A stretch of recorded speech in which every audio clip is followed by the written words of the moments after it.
I swear, man, every few days, this topic gets reintroduced.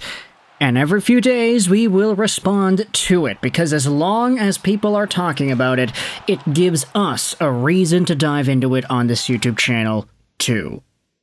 We're going to go over onto two articles here, both relating to one very particular New York Islanders forward. One attacks the idea of acquiring said forward from the Montreal Canadiens POV, the other does so from the Vancouver Canucks POV. You know him, you love him, it's Bo Horvat of the New York Islanders, and I'll tell you that for free. This is a guy whose name has been linked in endless trade discussion ever since the departure of Lou Lamoriello in the Islanders system. This was exacerbated even further when the Isles ended up winning the first overall pick, thus cementing themselves in a pretty good spot to rebuild if they wanted to fully commit to going all Chicago, San Jose on the rest of the NHL. With Matthew Barzal, Noah Dobson, and Bo Horvat each pretty much being the targets that everybody is talking about on this team, it does allow a whole bunch of these other NHL squads the opportunity to talk about acquiring them. In particular, teams that need second-line center support, like the Vancouver Canucks and the Montreal Canadiens. Now, as I had said, we made a few videos already talking about these guys, or these guys, plural. We have spoken about Dobson and Barzal, but we have made a few commentaries already talking about these players and talking about the Canadiens and or the Vancouver Canucks. But today we are diving into two separate articles that both label Bo as a potential option here. So, let's go out there and explore this piece published on The Athletic by one Arpon Basu earlier this week. Canadiens off-season primer, trade candidates and free agents who fit Montreal's rebuild.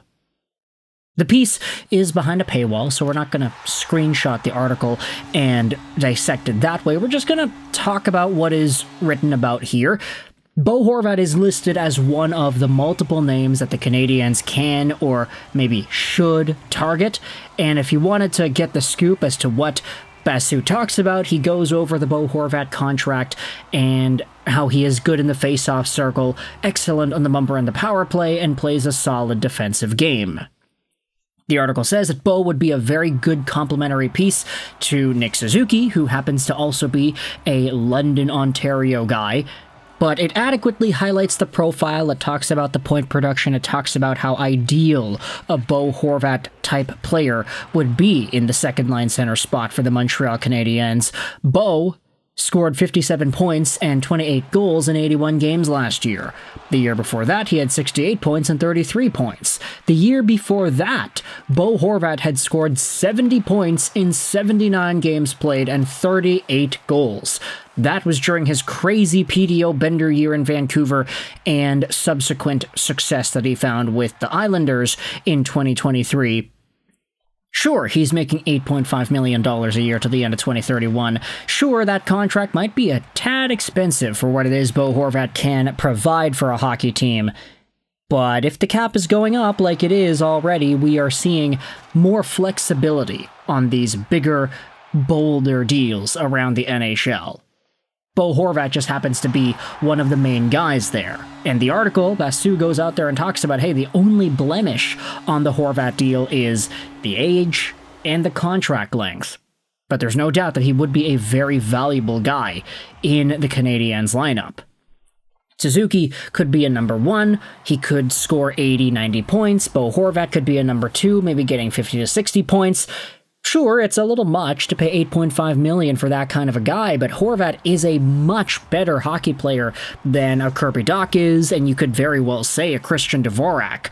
So Horvat would be a huge add for the Montreal Canadiens. I want you to let me know your thoughts in the comment section below. How do you feel about this name being linked once more to the Montreal Canadiens? And with this in mind, I wanted to shift gears over to the Vancouver Canucks, because Canucks Army has been publishing a series of Canucks center trade targets that they could go out there and acquire, and the recent piece published by Stéphane Roger from yesterday talks about the return of Bo Horvat. No, we're not talking about the return of Bo Horvat like Aatu Ratu and the first-round pick that was traded to become Filip Hronek, but the potential reunion of Bo Horvat in a Canucks jersey. This article, which will also be linked in the description, just goes out there and talks about the situation, the context with the Islanders. Lou Lamoriello is out, and the Islanders have a bunch of aging but still effective vets like Anders Lee, Ryan Pulock, Adam Pelech, and Ilya Sorokin.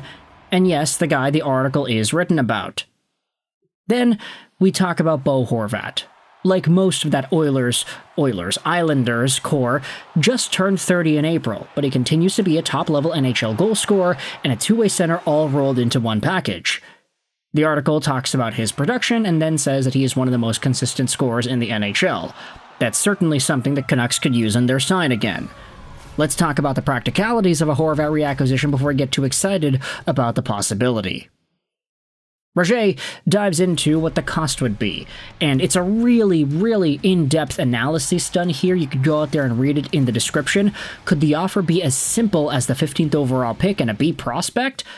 That depends. We could see multiple teams in on Horvat services with the cap going up like it is, and that could raise the price beyond the precedent. But not, we think, by too terribly much. A price tag of a first-round pick and some additional reasonable sweeteners should be workable for the Canucks for a center of this caliber. If that's all it takes, a Horvat reacquisition should very much be under consideration. There may be some intangible awkwardness to deal with here, but that's not certain either. It was clear at the time of the first trade that the Canucks were going to deal one of Horvat or Miller, and they chose to deal Horvat. Being dumped by the team you captain might have resulted in some sourness from Bo, but that one post-game comment aside, we haven't seen much hint of it. In fact, the article even says here there were rumors of tension between Horvat and Miller in the dressing room, but if that was the case, it's not really a factor anymore. By all accounts, Horvat got on well with Pettersson and Hughes has spoken at length about how Horvat's leadership informed his own approach to the captaincy. Now, the article does say that Horvat does possess a full no-trade clause, so he'd have to be willing to come back to Vancouver, but we don't necessarily see that as an obstacle. If they can turn it around, and the Canucks are closer to competing than the Islanders, Horvat laid down some serious roots here that are probably mostly still in place. There's an entire other write-up about the fit, and whether or not Bo Horvat would be a valuable add to the Vancouver Canucks roster, and the fact that the article is even mentioning it pretty much means by default that there would be some positive affirmation with this acquisition for Vancouver. I know a lot of these things that were written about him could be applied to Montreal as well, so if any Habs fans are still sticking around here wanting to hear the tea about Bo Horvat in Vancouver, then let me know your thoughts in the comment section below. How does this all make you feel? Vancouver fans, of course, let me know as well, how do you think about the idea of a Bo Horvat acquisition? He would need to waive his protection there, but there's no reason to think that Bo Horvat, of all people, would not waive for Vancouver, especially if the Islanders approached him and said, yeah, we kind of want to send you out of here. We don't really want to go down this competitive path anymore. We're going to trade away Barzal. We're going to trade away Dobson. We're going to trade away everybody who's good, and then we're going to build off of Matthew Schaefer.